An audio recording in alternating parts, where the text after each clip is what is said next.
and so the whole universe was completed. By the seventh day God finished what he had been doing and stopped working.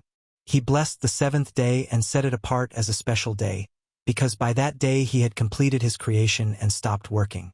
And that is how the universe was created. The Garden of Eden. When the Lord God made the universe, there were no plants on the earth and no seeds had sprouted, because he had not sent any rain, and there was no one to cultivate the land. But water would come up from beneath the surface and water the ground. Then the Lord God took some soil from the ground and formed a man out of it.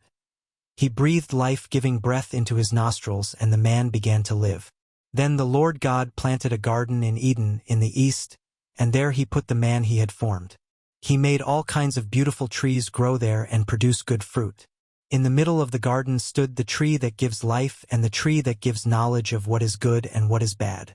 A stream flowed in Eden and watered the garden. Beyond Eden it divided into 4 rivers. The first river is the Pishon.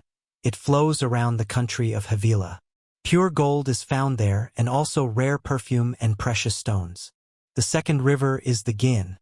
It flows around the country of Cush. The third river is the Tigris, which flows east of Assyria, and the fourth river is the Euphrates. Then the Lord God placed the man in the Garden of Eden to cultivate it and guard it. He told him, "You may eat the fruit of any tree in the garden, except the tree that gives knowledge of what is good and what is bad. You must not eat the fruit of that tree. If you do, you will die the same day."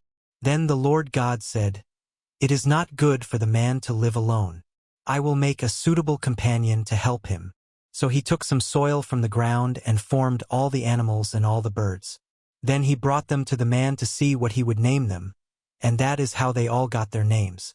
So the man named all the birds and all the animals, but not one of them was a suitable companion to help him. Then the Lord God made the man fall into a deep sleep, and while he was sleeping, he took out one of the man's ribs and closed up the flesh. He formed a woman out of the rib and brought her to him. Then the man said, "At last, here is one of my own kind, bone taken from my bone, and flesh from my flesh. Woman is her name because she was taken out of man.